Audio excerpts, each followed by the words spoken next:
Okay. So thank you so much for inviting me to have a discussion with you today. I like to think of this as a discussion, not a formal presentation. I am going to minimize the view box and the controls so that they don't take up too much real estate on the screen. But I do want to pause here on the title screen for a moment. If you want to capture this bit.ly, this large URL here, I think that you will want to have some time to look at all of the maps and other topics that I'm going to share and discuss, hopefully on your own. And I'm hoping that you will share them with others who might be interested in the discussion that we're going to have today. So I'm going to let you have a moment. It looks like kind of gobbledygook on the screen, but if you capture this and if you're on your own device, I would love for you to follow along, but at least capture that bit.ly. Also, if you want to follow us, this is our website, New American History. This is us on Twitter and on Instagram. We also have a YouTube channel, and I will post this presentation later today on our YouTube channel. But we've got other discussions that myself and colleagues have done related to redlining specifically, as well as other topics. So just a quick little bit. I am at the University of Richmond with a project called New American History. It is our executive director is Ed Ayers, who's a historian and a public historian from right here in Virginia. He spent the majority of his career as a professor and a dean at the University of Virginia, but most people in Richmond know him best as the former president of the University of Richmond. And his body of his career has largely been spent kind of a pioneer in the area of digital scholarship. So all of the maps and digital tools and resources that you will see today and hopefully engage with if you're following along using the bit.ly come from the Digital Scholarship Lab at the University of Richmond. And that was created by Dr. Ayers as a way to showcase the best ways to harness today's digital tools and media and find new and interesting ways to tell American stories. And particularly stories that are often left out of textbooks that I know we didn't get when I was growing up, when Dr. Crane was growing up, and even some of you now as current students probably did not get a lot of this in your high schools. If you are from Virginia, the good news is in the last 18 months, Virginia has rewritten the K-12 standards of learning. And we are now teaching redlining and many other topics related to African-American history as part of that standards revision. And now there's a movement across the state. Now we're in a regular cycle of standards adoption. So your younger brothers and sisters and future students at Northern Virginia Community College hopefully will come better prepared to discuss these topics than those of us who were not exposed to it at the K-12 level or at even some undergrad levels. So I commend you guys for hosting this program today. I think it's an important part of our American story that needs to be taught and told much better. More information on me, you can read that later. I want to kind of jump right in with this image. And so Dr. Crane, if you'll help me out, I'd like you guys to take a moment to look at this image. And then if you could just share your thoughts, and Dr. Crane can kind of relay them to me if the microphone doesn't pick them up. But what do you see in this image? What does it make you think about, or what questions did you have? Wave into the room.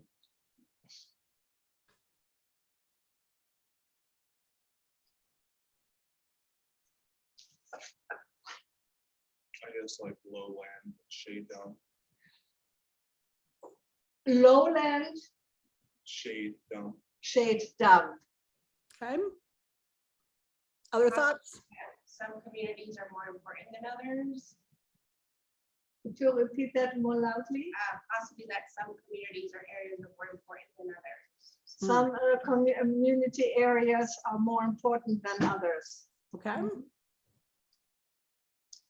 Some places have a lot better nutrients or like natural resources than others. Okay. Yep, I heard that one good.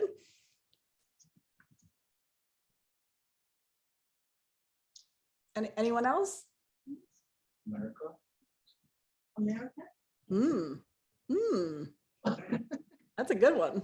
All right, so I am going to kind of hold you in suspense. We are going to revisit this image a couple of other times, but I want you to have this image kind of in your mind as we continue our discussion. So as I said before, I work with the Digital Scholarship Lab at the University of Richmond. They produce what I think are some pretty amazing maps, very interactive ways to visualize data, all kinds of data. This map in the top left corner is visualizing images from the Great Depression era. It's called Photogrammer. So every image that is in the public domain that we could get our hands on from multiple photographers are geotagged. So you can search by area, you can search by topic, you can search by the name of the photographer, and all kinds of images from the Great Depression. We're going to do a deep dive today into mapping inequality and renewing inequality, but we also have a map called Foreign-Born Population, which explores census data and immigrant populations from 1850 up to the 2010 census. We are currently waiting for the census litigation that's currently still playing out in the courts over the 2020 census. But as soon as they certify those results, once all the litigation is tied up, we will be adding to that map. And the other one that's very interesting is electing the House, which shows House of Representatives. So if you're looking for maps, please feel free to reach out to me. We have many more, but these are just some of the ones that are most widely used. Particularly in college and high school campuses. So this is a site that unfortunately is the mapped site is no longer viable because it was made back when Flash, remember when you were kids in middle school and your favorite video games were all on Flash, and poof, they went away a few years ago because Flash was discontinued, which is kind of a bummer because I really loved this site. But if you're following along the bit.ly, it is tied to a really, I find, a very interesting article that had a companion map that showed patterns of mapping migration in the Emancipation era of Virginia of marriage. So if you think back to at the end of the Civil War and emancipation, you know, enslaved people were not able to legally wed because they were owned as property. And so this article explores how generations of people all through Reconstruction and into the Jim Crow era have, you know, attempted to find lost family members who were sold and, you know, forced migration to other parts of the country. And it's a really compelling article that I just feel like I throw that article in there because it doesn't get enough attention, and it really does relate later on to when we're looking at how communities, particularly communities of color, were treated differently and coded in such a way that through laws and local policies disadvantaged future homeowners. So that's an article that I think is worth exploring. But the first image I want to kind of share with you, this comes from a story map and a larger body of work, a book that Dr. Ayers published in 2020 called Southern Journey, Migrations of the American South. And this is presented, we have all of the migration based on census data from the mid 1800s up through current data that we're going to look at today through 2020 when the book was published.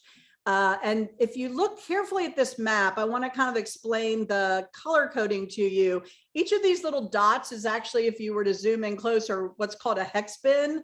And the reason that this is such an important tool is because even though boundaries have changed over time, you know, for example, when West Virginia was still part of Virginia, the use of this hex bin technology, which has only become available in the last few years, our guys actually kind of created this as a way to show population shifts over time, even when political boundaries change. So the population data that's included in each of these hex bins is actually, doesn't matter if the political boundaries changed, it is actually tied to the land.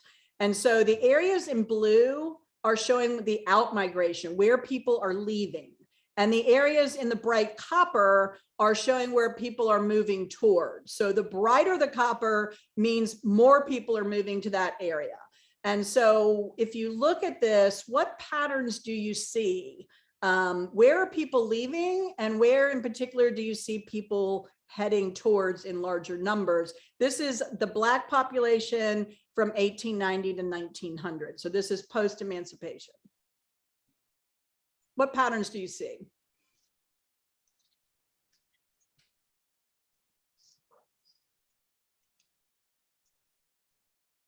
Moving southward. Somebody said moving southward. Yep.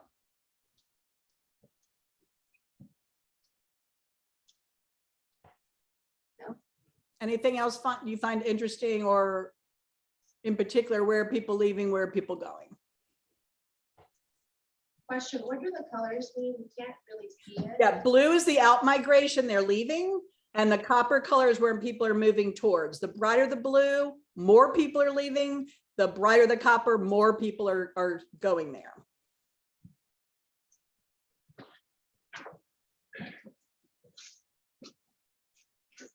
So do you see any other patterns? Capitals are blue. The blue. Are capitals? Yes, the capitals are blue, he said.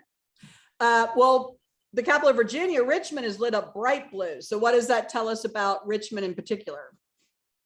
A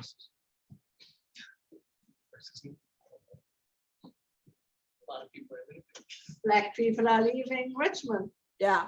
And so what we see, and also look how brightly lit up the DC area, hinging on Northern Virginia, suburban Maryland. So two of the largest slave markets and places where forced migration kind of begins are DC and Richmond. Some of the most brutal slave markets in the country were Richmond. Richmond was one of the largest places that people came through as they were being bought and sold, even after they weren't being shipped in from other parts of the world, particularly from Africa. Even when it was just internal trading, the Richmond slave market, the DC slave market, and also farther south, here's Wilmington and North Carolina, and look at Charleston. People are leaving these areas and they are headed towards big cities. So here's Atlanta lit up, here's Birmingham, Memphis, look at New Orleans, which oddly enough, New Orleans was considered towards the end of the slave trade was pretty much considered a death sentence. If you were bought and sold and sent to New Orleans, the backbreaking work in those sugar plantations was literally a 3 to 4 year life expectancy. And so they had to keep replacing that labor force. And it was pretty much if a family knew that another family member was bought or sold and sent to that part of the country, they knew that there was little to no chance that they would ever see them again, and that their life expectancy would be cut very short. And so, but we also have, some people leaving kind of this area here in between in northern Louisiana, bordering on Mississippi. So kind of keep these patterns in mind as we're discussing what kind of comes next. Here we are in the next decade, 1900 to 1910 with the Black population. And you see we're kind of spreading even further west here, moving beyond Texas, starting to move even farther. More people are leaving northern areas, heading west, or settling in those major cities. And so that's where we start to see Black communities, free Black communities right around the turn of the century popping up. Places like Tulsa, right? And also in New Orleans. So the other thing that we kind of start seeing is kind of the small town populations. There are more smaller towns and cities as people are pushing west in the New South. And here we are at 1910, 1920, and again, we're seeing lots of people moving to Little Rock and Memphis in the African-American communities, Birmingham, Houston, and Dallas and Fort Worth, and look at Tulsa, look at Oklahoma City, bright copper, lots of people, but also a bigger move north. So here we start talking about the Great Migration, and many people, like your high school history textbooks and even some of your college textbooks, all they ever say about the Great Migration, there's usually like a big, ugly red arrow that makes it look like everybody just went north to Chicago. But really, the migration patterns are so much more complex. We had people going as far northeast, Boston and along the New England coastal areas, but lots of people going to Kansas City and Oklahoma and Tulsa and Dallas. and much more moving westward than our typical textbooks imply during that time. And so again, by using this census data and this population and these hex bins, we're able to give a much more accurate and full picture of the Great Migration than most of us were taught in younger grade bands. So around this time, almost immediately after emancipation, but really in the late 1800s, early 1900s, after Reconstruction, we see a huge shift in the proliferation of Confederate iconography on the physical landscape and the political landscape.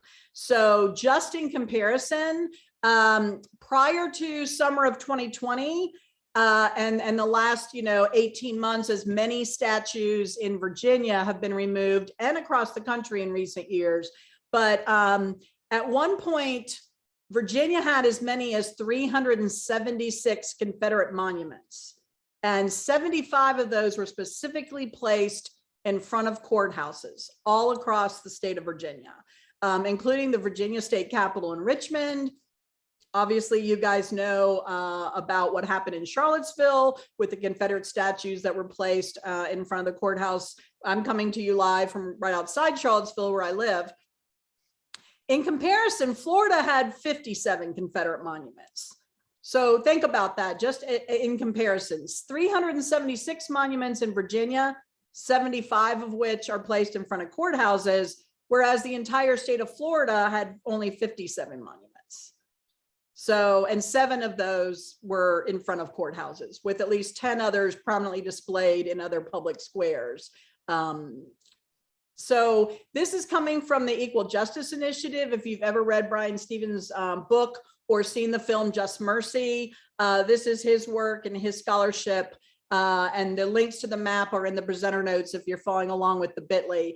But I do want to come out of presenter mode for a moment and kind of show you that website live, because they've got a nice slider tool here. Dr. Crane, are y'all able to see the slides?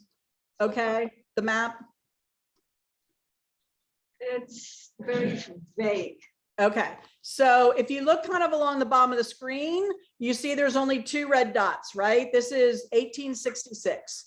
There are 56 monuments. If you zoom in, there's one there in Kentucky, and there's one a little farther south in Georgia in 1866. We slide up to 1877. There are now 54 Confederate monuments spread all throughout, primarily in the South and starting to push west. If we screen into 1920, wow, just look at that jump from 1877, 54 Confederate monuments to 1920. We're in the heart of Jim Crow. And now look, they're as far up as Rhode Island, Montana. Why is there a Confederate monument in Montana? Why is there a Confederate monument in Colorado or in New Mexico? We jump up to 957. By 1950, when the school segregation pushback is really starting to heat up, we're up to over 1,300 Confederate monuments. Even after segregation ends, 1975, we're still adding more Confederate monuments. They're as far west as California, Arizona, more in New Mexico. 2007, in the new millennium, we are still adding a couple of hundred Confederate monuments. Why in 2007 are people still adding Confederate monuments? And then bring us up to the present day, yet again, almost 150 more between 2007 and now. Now, some of those monuments have since been taken down. In the last few years, especially, Louisiana, very famously, the mayor of New Orleans was kind of one of the first of the major cities to remove in large mass. We know now that a Monument Avenue in Richmond, Virginia, where I actually had an apartment on Monument Avenue when I first began my teaching career, all of the monuments have been removed from Monument Avenue. And so we're seeing this pattern. So some of the ones that are listed on this map, and you can explore this on your own, the links are, again, in the presenter notes for the slides. They do document the ones that have since been taken down. And so they're really good about updating this almost on a weekly basis in real time. And so this comes from a larger project from the EJI called Segregation in America. And I encourage you to explore it. It's a really amazing piece of scholarship. But I also want to draw your attention to a website that Dr. Ayers was instrumental in helping develop, along with the American Civil War Museum, where he was the chief executive officer in the beginning of that museum. And this is based in Richmond, Virginia, right next to Tredegar Iron Works. And the Monument Avenue Commission was commissioned in 2017 by the mayor of Richmond, because even before the murder of George Floyd and the Black Lives Matter movement, for decades, people have been talking about taking the monuments down. Actually, almost as soon as they went up, there was already talk about taking them down. And so one of the components of this Monument Avenue is the Monument Avenue Reader. And if we zoom into that, this is John Mitchell. John Mitchell was the editor of the Black newspaper, the Richmond Planet, in the Reconstruction era and post-emancipation Richmond. And this is an image over here on the left from the Library of Virginia that shows people coming by wagon to see the Lee statue as it was unveiled. And in this article, you can explore, John Mitchell talks about emblems of the lost cause. It was people cheering and saluting these monuments that were going up, even while people were already telling them that it was a bad idea to have them installed in the first place. And so these monuments have always been swirled around controversy. And Monument Avenue really became sort of the dividing line in segregated Richmond. And so what we find is this actually becomes a marketing ploy for real estate. And this is a website that we created called Bunk. So Bunk is a connection engine, so to speak, in real time of all kinds of media that is curated from all across the internet. We have newspaper, magazine articles, professional journals, podcast, video content, and other digital scholarship projects. All of our maps are in there. And so what we find is for every article, it is linked to other pieces of content. And so here are two articles, one talking about how when Monument Avenue was first developed, it was the monuments themselves became a marketing ploy, encouraging people to move to Monument Avenue specifically so they could live on this, the way they described it was this grand avenue with Confederate celebrities, right? This was a marketing tool. And basically, Monument Avenue became the dividing line between the area known as Jackson Ward, which was the Black community. Some people called it Black Wall Street. You've heard that term probably more recently applied to Tulsa, but there were actually several thriving Black American communities post-Reconstruction and into the Jim Crow era that were very well-established Black areas of commerce and community neighborhoods. But that Monument Avenue area was definitely a dividing line between the white neighborhoods and the Black neighborhoods. And so this shows two articles comparing how Monument Avenue began and kind of how Monument Avenue ended up in the present day. And you can explore all these different tags. You see John Mitchell Jr. there from the article we just looked at. You can explore Confederate monuments, the George Floyd protests. So for each of these tags, it takes you to even more content on that topic. And so this is a great research tool if you want to study redlining or you want to study the monuments controversies. We have some exhibits built. If you look under the hamburger menu, there's a whole exhibit built.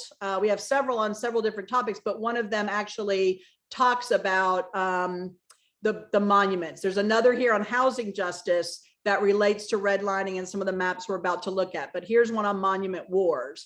And so these exhibits are already made for you. You can embed them in projects that you're doing or topics of research. So I just wanted to make sure that you were aware of those.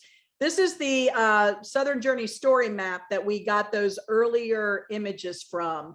And so it's actually divided into 3 areas. And I showed you some of the images earlier. I'm just going to scroll kind of quickly through this, but I hope you will take some time to go in and explore it, because in addition to Black population change, like here's a nice slider tool you can kind of use to compare decade by decade. Also embedded in there is white population. So it's not just Black population change. We looked earlier at the Black population change, but look at white population change. People are leaving Virginia and leaving Charleston and leaving those coastal areas. And there's lots of white migration flooding west, the farther west that they go into Texas, during that turn of the century.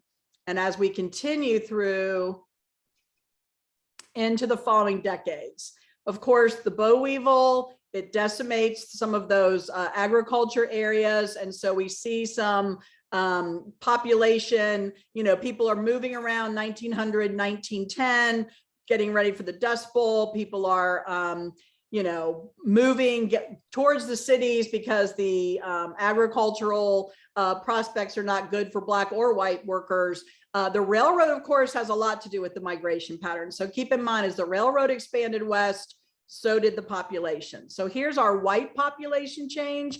Earlier, we looked at Black population change at the beginning of this Jim Crow era. And so here you see there's quite a few white people staying in the South, but also the West is seeing movement. But people are kind of leaving around the Great Lakes area, heading towards those bigger cities.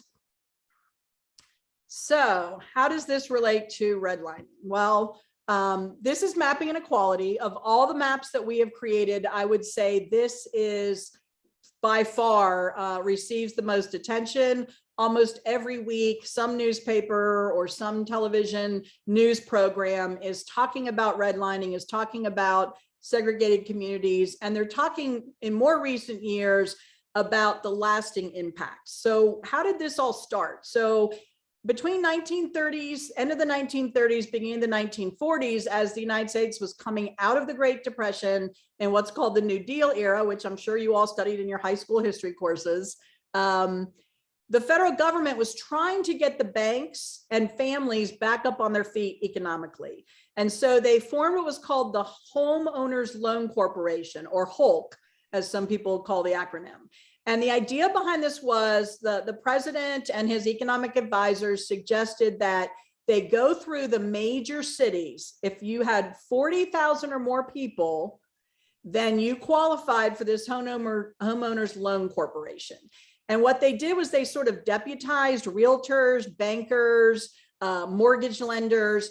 They came up with a basic government template and kind of sent these people out across these major cities, asked them to fill out all kinds of demographic information about the population, assess the condition of the homes in that area, and then make some annotated remarks on how they would rate them. And you can see in the bottom left corner is kind of a map key. So blue was considered the best. So when you see these rings, kind of comparatively, the thicker black or green rings indicate areas with larger wealth or income. Blue would be what we would consider upper middle to middle class. Yellow, they coded that as declining, meaning it might have been a middle class neighborhood at one point, but in the post-depression era, if the homes weren't kept up or there was shifts in population in the neighborhood, and this shift from single family homes to multifamily homes, you may recall during the Depression, a lot of families had to open their homes up to boarders or tenants to make ends meet. And so that's where these yellow coded came from. And then red was literally labeled hazardous. And so the red neighborhoods were predominantly neighborhoods of color or neighborhoods in the yellow and red with very high immigrant populations. So I'm going to use Richmond, Virginia as an example because there are no cities. Alexandria and Arlington at different points in history before this were kind of annexed between Alexandria, DC, Arlington area. And so none of those actually at this time had over 40,000 people. Nowadays, we think of Northern Virginia being overpopulated, but at this time they really were not. And so I'm going to use Richmond, Virginia sort of as our test case.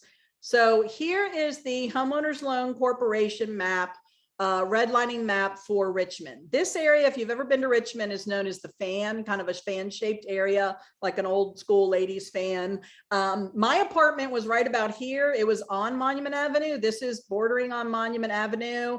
And my apartment at the end of the 30s, early 40s was coded as yellow, meaning declining.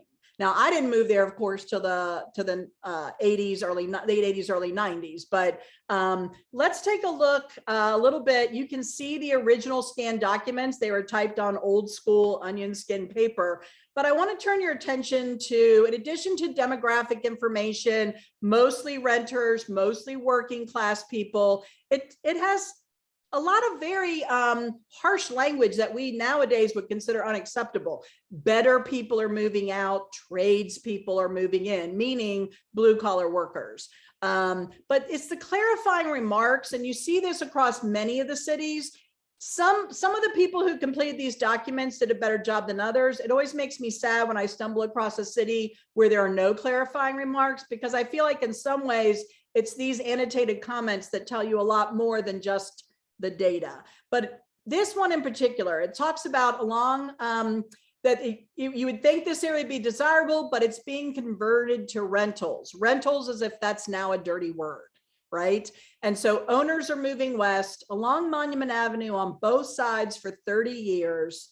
So think about it, from the time when the monuments went up to now. Concentrated culture and wealth of Richmond. The peak has passed. Though this is a boulevard with a parked center and monuments to Confederate celebrities at important intersections, the offspring of these homes, meaning the original owners, are old or no longer with us. When their kids inherit the property, they quickly converted them to rentals, multi-level apartments, 2, 6, 12, and 24 family buildings. Mine went from a single family home to 12 apartments at some point during this time. And by the time I rented it in the late 80s, early 90s, it looked like it hadn't been renovated since the 1930s. It was in very poor shape. It's all I could afford on a beginning teacher salary. But it talks about too many of these homes being converted to rentals, and therefore they are downgrading them to yellow.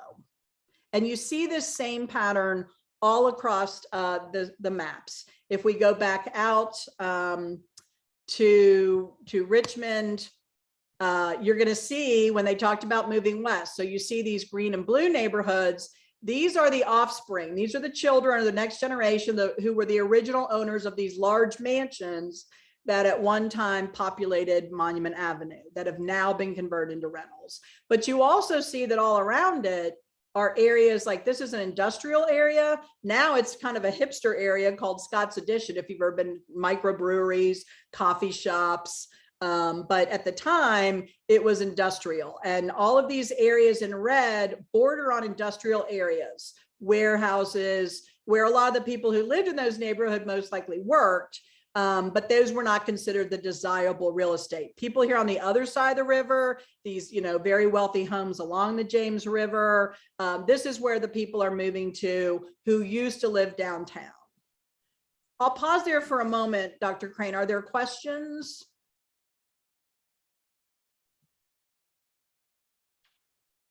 I don't see any apparent questions being raised. Okay, well, feel free if there are. So I want to kind of talk to you a little bit about these neighborhoods and kind of the makeup. So as we said before, the monuments were marketed at the time when they were built in the early 1900s until they kind of fell into this yellow redlining phase. This is an ad for Monument Avenue Park, which was built, this ad is from 1913. So again, we're height of the Jim Crow era, before this whole redlining federal program started. But I want you to kind of look at the language that was used. These little text boxes down here, I've blown some of them up larger so you can see them better. it talks about you can buy lots 100 feet from Monument Avenue, right? Like, ooh, you can be in the fancy neighborhood 1 block away. And then it talks about how the grounds around the house can be made very beautiful and attractive. And the time required to the property from the city is just a 1.5-minute drive.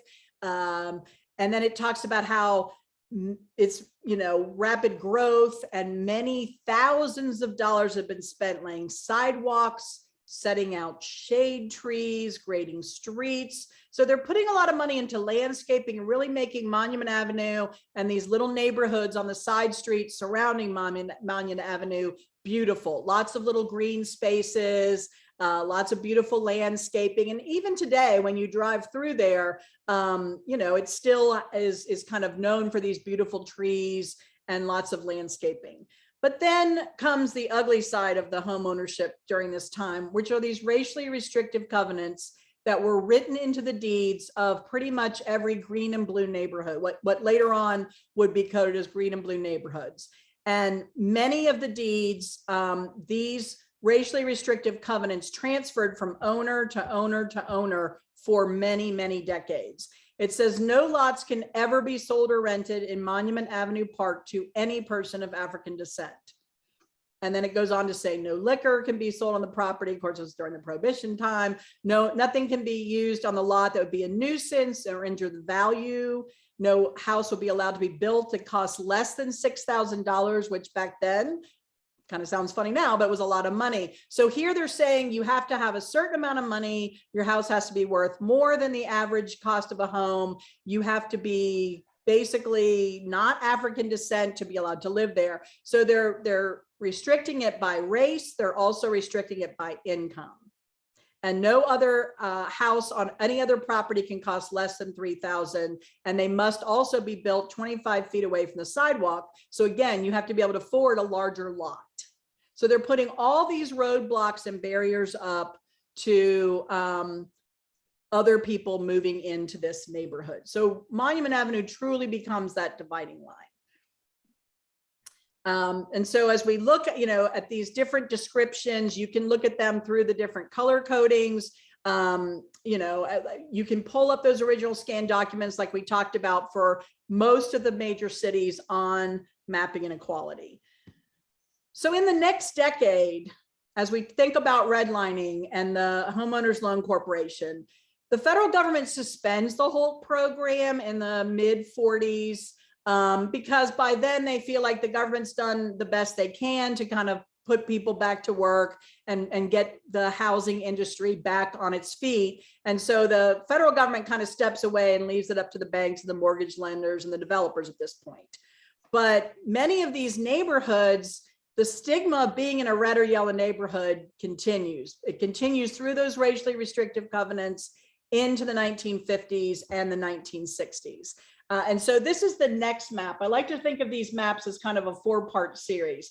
So this is a map called Renewing Inequality. And we have a layer showing the formerly redlined maps underneath of it. But in the 50s and 60s, I talked about my apartment not being in great shape. Many of these neighborhoods were in serious decline, and through zoning laws and rezoning and local restrictions on what you could and couldn't display in your yard or in your home, or local ordinances that were basically trying to push people, particularly people of color, out of certain areas of the city.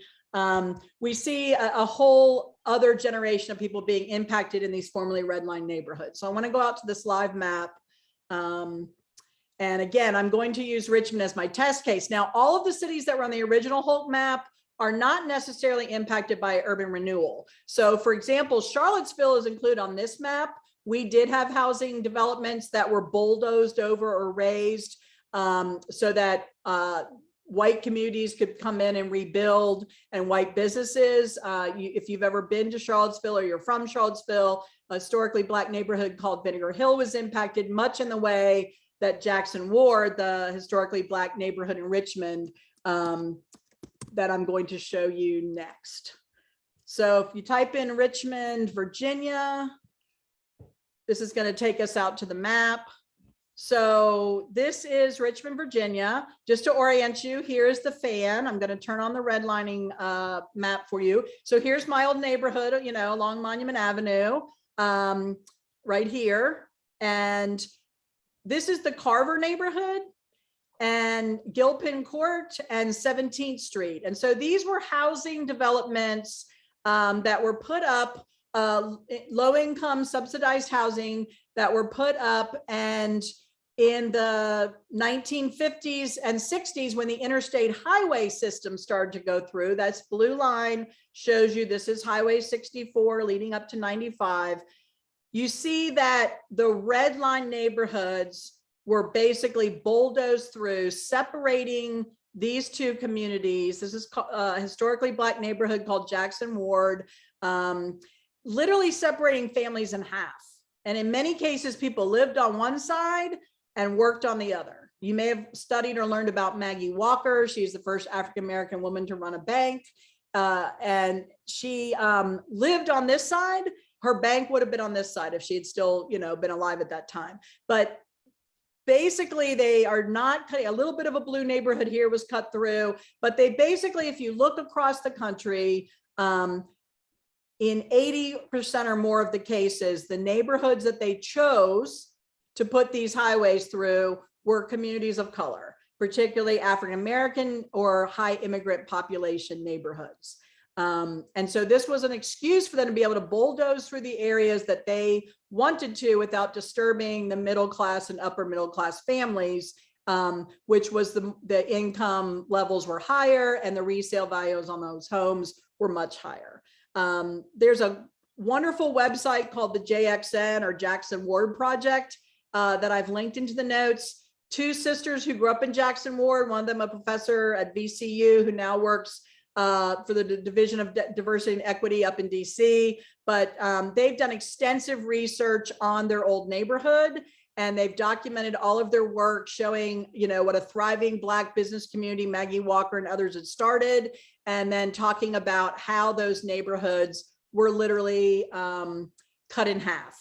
Pete Buttigieg, the transportation secretary, actually visited Jackson Ward last December, along with other neighborhoods like the Rondo neighborhood in Minneapolis. Same thing, it was cut in half when the interstate came through. He actually did a tour of communities that were cut across racially divided neighborhood lines. And there's actually a movement now to perhaps try and rejoin some of these neighborhoods by building pedestrian bridges across, or making it more accessible for people to get back and forth on those neighborhoods. So it'd be really interesting in the next couple of years to see if those plans go through. Which kind of brings us up into modern times. This map is called Not Even Past, and this is a map that is sort of a where are they now, is how I like to think of it, but it also looks at the lasting health, both mental health and physical health impact that redlining has had on these former neighborhoods. So here's a list of all the original cities by state that were in the Homeowners Loan Corporation, those original red line maps that we saw in Mapping Inequality. You can see Virginia, the only cities that were included were Lynchburg, Newport News, Norfolk, Richmond, and Roanoke. Now the urban renewal, as I mentioned, Charlottesville and some other cities were added to that one. But if we take a look at Richmond then and now, using something called the Social Vulnerability Index. So here's, again, my old neighborhood, here's Richmond. And you see here, as I hover over my old neighborhood, if you were to look at that neighborhood now using sort of the same rating categories that we saw in that old scan document, you can see now that the value of that formerly yellow line neighborhood has jumped up into the green. And so this is gentrification, right? And so many of these neighborhoods, I mentioned a lot of trendy restaurants and coffee shops and breweries and microbreweries and cideries. This is kind of the trendy hipster area where the VCU and U of R kids and young people, young professionals hang out. And so it makes sense now that this area, this what used to be industrial, has now been turned into a green area. But if you look at today's standards, there are still this was a blue neighborhood. It's actually kind of been downgraded into the yellow, but then there are still areas that were yellow and have gone farther into disrepair into the red. But there's a few, like this is the Churchill area, again, another very trendy area for young professionals to live, that went from red, jumped up to green. In the Shockoe Bottom area, these are large condos that are down near the water, and that Churchill neighborhood. So a lot of gentrification has priced people who live there for generations out of those homes. They can no longer afford the taxes because people have come in and fixed up other homes around them. And now the tax base is so high, these people have been pushed out. And so what we find is between urban renewal, this is when we really start to see the growing homeless population in cities across the country. These areas that were razed through and bulldozed over, like at Vinegar Hill in Charlottesville, like Jackson Ward in Richmond, where those people go to live. There is not enough fair housing or affordable housing at that price point for them. And so that's where we start to see this growing homeless population. But the other thing that you see here when you click on it is also the health effects. So you can study the demographics of the area, like life expectancy is average of 79.9, almost 80 in these yellow neighborhoods. But if you go to a green neighborhood, you're going to see the life expectancy jump to 84, 85. So literally adding years to the average life based on what neighborhood you're born in or live in. So in the green neighborhoods, we're seeing people living into the 80s, whereas in some of the red neighborhoods, it's low 70s or even lower. Same thing with instances of mental health, people living in poverty, people with asthma, people with diabetes, high blood pressure. Interestingly enough, cancer is really the only one that really doesn't care what your zip code is. Cancer hits everyone, whether you're in a red neighborhood or a green neighborhood or a blue neighborhood, because cancer really is hitting everyone. It's really the only major health indicator that doesn't seem to care what neighborhood you lived in. Although there are certain cancers that the scientists and doctors feel are exacerbated by living around, toxic dumps and things like that. So the last map I want to share with you, this is another story map similar to Southern Journey, where you'll scroll through and you'll see the images change. This is a case study of 4 cities. Richmond was not one of them, but Jeremy Hoffman from the Science Museum of Virginia has been involved for many years in a project with other climatologists across the country, recording the temperatures in major cities in formerly red line neighborhoods and blue and green and yellow line neighborhoods to show this pattern of environmental effects of people living in areas that don't have shade trees, that don't have green spaces. And if you think back to our original slide that we looked at, this should start to look familiar to you. Basically, this map is not any place in particular, right? So it's not Richmond, Virginia, it's not Chicago, it's not Minneapolis. This is what's, a word cloud. You've probably done this before, where you dump a bunch of words into certain categories, and the bigger the word means the more often that word was mentioned, right? And so what our cartographers did was they took all those descriptions off those scanned documents that I read to you about my neighborhood, those old-fashioned typed up whole redlining documents. They dumped all of the red comments for the whole map across the country into one folder, and then they dumped the blue comments, the yellow comments, the green comments. And so look at the most often used. Again, the bigger the word means more often that word was used to describe it. So in the red neighborhoods, we see odors, dumps, swamps, treeless, sewers, manufacturing, highways, paint, mills, airports, factories. Similar in the yellow, lots of manufacturing, lots of pavement and gravel, trucks, railroads. But then you get into the blue neighborhoods and you start to see a shift. Landscaping and shade and wooded, lowland, sewers showing suburbs, people moving out, a little bit of swamp, But then you get to the green neighborhoods. Remember, those were coded the best: woods, golf clubs, country clubs, landscaping, playgrounds, shade trees. And so we see this huge disconnect.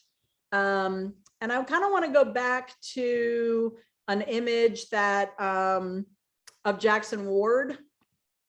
Remember, this was our historically Black neighborhood. You see here as they were building the highway, literally cutting the Jackson Ward neighborhood like others in half. But this is an image that was created by a graphic artist at University of Richmond who was reporting on these maps. And I really love the way that they use, this is images from one of the green neighborhoods, A5, which is a suburb of Richmond. And so here's a great example of the shade trees and, this beautiful suburban oasis. And then on the right, this is an image from Jackson Ward where there's very little trees, lots of asphalt, lots of brick, lots of cement. And in the summer, Jeremy Hoffman's studies with this urban heat island effect show that there are 10 to 20 degrees hotter in the red and yellow neighborhoods than in the blue and the green. So people are literally sweltering, and we're seeing people having more instances of heat stroke and heat exhaustion, more people getting like skin cancer because there is no shade. So if you're working outside, you're not underneath any sort of cover. If you don't have access to good health care, you're probably not, able maybe to even afford sunscreen. And so we're seeing that really the people living in the red and yellow neighborhoods today are feeling the impact environmentally with climate change, and it's only getting worse as it gets, the sea level rise increases, and the tree canopy cover is very different on the impervious surfaces in these red and yellow neighborhoods. And you can read more about that. I showed you that there were these Bunk exhibits of that specifically look into housing injustice. We partnered with Retro Report, which is a video series, documentaries on PBS that kind of talks about some of these red line neighborhoods, formerly red line and yellow line neighborhoods, and talks about these urban heat islands and other things that are impacting real estate. But something I think you as Virginia students would probably find pretty shocking is these racially restrictive covenants. And I want to go back to one of the slides. So this was the Realtors Code of Ethics from 1924 to 1950. And in there, this was literally what realtors had to sign off and agree to when they got their real estate license. The Code of Ethics said a realtor should never be instrumental in introducing into a neighborhood a character of property or occupancy, members of any race or nationality, or other individuals whose presence will clearly be detrimental to property values in that neighborhood. So they literally would not show families of color or certain immigrant families, primarily targeted were Eastern European and Jewish families, later Muslim families. Until 1948, there was a family, the Shelleys, who actually took this to court. Shelley versus Kramer sued someone because they wanted to purchase a home in what would have been considered a blue neighborhood. And they were told no, because there was a racially restrictive covenant. And so they challenged this at court, and it went through, appellates, and it went all the way to the Supreme Court. And the justices actually cited the 14th Amendment and said that these restrictive covenants were violating the 14th Amendment rights of these families. So then we see in 1955, the Realtor Code of Ethics basically only takes out the word race so they can be in compliance, but they still basically are continuing the same practices. They are steering families of color or certain immigrant families or certain families, particularly Jewish families, into Jewish neighborhoods or into Black neighborhoods or later on Hispanic neighborhoods. And you would think with the Fair Housing Act in 1968 that this nonsense would stop, but people still, even though they could no longer after 1968 enforce those racially restrictive covenants, the verbiage stayed in the deeds and the contracts. And when people in the late 60s up until very recently, and in some cities, they still have not taken this language out. What would happen is if you went to purchase a piece of property or a home and that used to be in those areas where there was a racially restrictive covenant. The awful language saying no people of color can ever own a home in this neighborhood, like we saw in Monument Avenue Park, they would make you initial next to it in 3 or 4 places at your closing meeting. Now imagine the humiliation that families would have having to sign that, knowing that you're moving into a neighborhood that at one point it would have been illegal for you to live there. And so a group took this to court, and it wasn't until July 1st of 2020, the summer after COVID hit, that Virginia finally passed a law ordering all restrictive covenants to be stricken moving forward in any property deeds or homes that were built between that homeowners loan corporation area or during the Jim Crow era. So now title agents have to go in and redo the whole document and take all of that offensive racially restrictive language out. So that was a huge shift, but we are one of only a handful of states. So there are still states that still have racially restrictive covenants in the deeds, and families that are moving into an area of older homes that have been, you know, gentrification or whatever, are still having to sign documents saying, yes, I know that's illegal, you can't enforce it anymore. So think about that. In 2020 up to 2022, only a few states, less than 20, have stricken this offensive language from these documents. So we still have a long ways to go.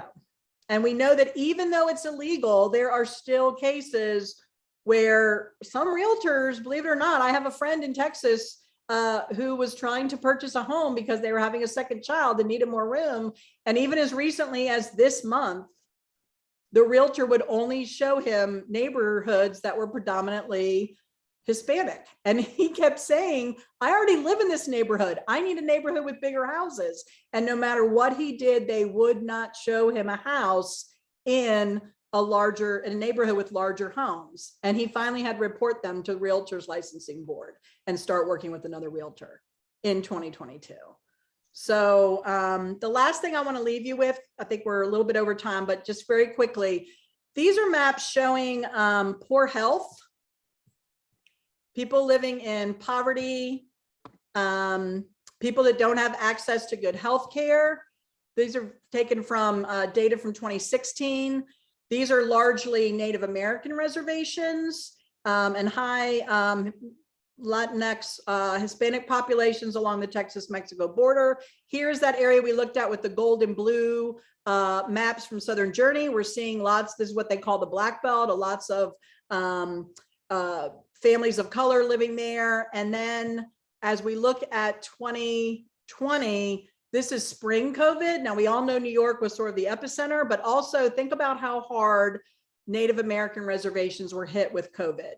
And people living in poverty in the Black Belt in particular, some of these areas where COVID really spread very rapidly. We know in the early parts of the COVID crisis, more people were dying at a much higher rate were people of color who didn't have access to good health care. And if you line these maps up with the formerly redlined cities, it's the yellow and red neighborhoods that you will see those patterns. This is COVID just 3 months later in August as it spread. So again, we're looking at Native American populations in these areas, and we're looking at people who are living in bigger cities or living in parts of the South, what used to be called the Black Belt, or living around bigger cities like Chicago in the Midwest. So we still have a lot of work to do. Jackson Ward now, there's a big push to revitalize this neighborhood. It's actually becoming, through gentrification, there's a concern now, as we mentioned, they're trying to find a way to reunite Jackson Ward where the highway went through it. But also there's a big concern that the housing prices are starting to skyrocket. And so families who've lived there for decades may not be able to afford to continue to live there. So I'll pause there for any kind of questions. There's more links here. Interestingly enough, the only 2 statues left in the vicinity of Monument Avenue are the statue of Arthur Ashe and this statue that's about a block away on the boulevard, which it runs perpendicular to Monument Avenue where the old Stonewall Jackson monument was. This statue, Rumors of War, Kehinde Wiley, who did the Obama presidential portraits, did this sculpture sort of about a year a year and a half before the monuments came down. Actually, it was put up in December before the Black Lives Matter protests started in Richmond. This is an African-American man in torn jeans and a hoodie with dreadlocks on a horse, posed specifically to look like the Confederate generals that were just a block away on Monument Avenue. And this was his way of sort of combating that, that whole mythology around the Confederate monuments. When he put this statue up, I was there the night it was unveiled. I took a group of students. No one in their wildest dreams would imagine that within 6 months, the majority of those other monuments a block away would come down. No one ever would have imagined. And yet it's happened. There's an excellent film called How the Monuments Came Down that I've linked to that you may want to watch, that traces the whole history of these neighborhoods and of Richmond and how the monuments as they're related to these neighborhoods like Jackson Ward. And I've included a little glossary there, and I'm gonna stop sharing my screen and see if there's any other questions now at this point that anyone has. Do we need to clear the room? Yes, so we have, does anyone have any questions for our Okay. speaker? I would have one question. I would, not so much a question, but asking you to comment on something, namely the accumulation of wealth that is different between the various populations. Yes, and I think I may have had a slide that I neglected to show, but again, if you guys have that bit.ly. So Zillow, which is a real estate website you may or may not be familiar with, Zillow did a study showing that basically the blue and green neighborhoods have doubled, if not tripled in price, similar to that map that I showed you, not even past, that was showing kind of the where are they now for each of those neighborhoods from the original Hulk redlining map. And so they've done a study. And so they talked a lot about how, as most of those properties were converted to rentals, like me living on Monument Avenue in a yellow neighborhood, as most of the yellow and red neighborhoods were converted to rentals, there was not as much home ownership in those areas in the communities of color. And so people were not able to pass properties down because they weren't allowed to buy homes in the blue and green neighborhoods. And the majority of the ones in the yellow and red were bought up by these landlords at the end of the Great Depression at cheap. And then they weren't well maintained.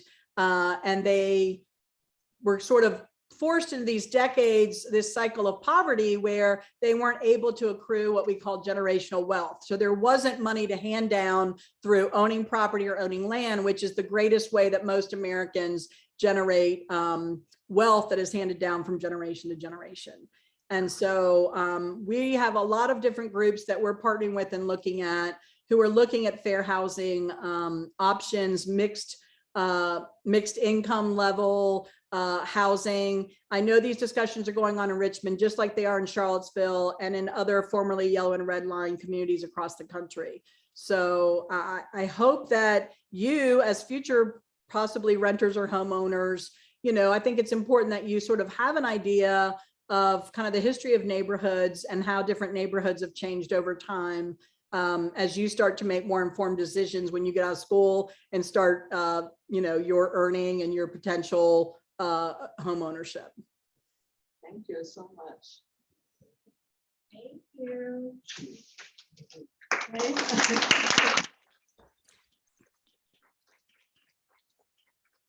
I'm going to stop the recording now, Dr. Crane.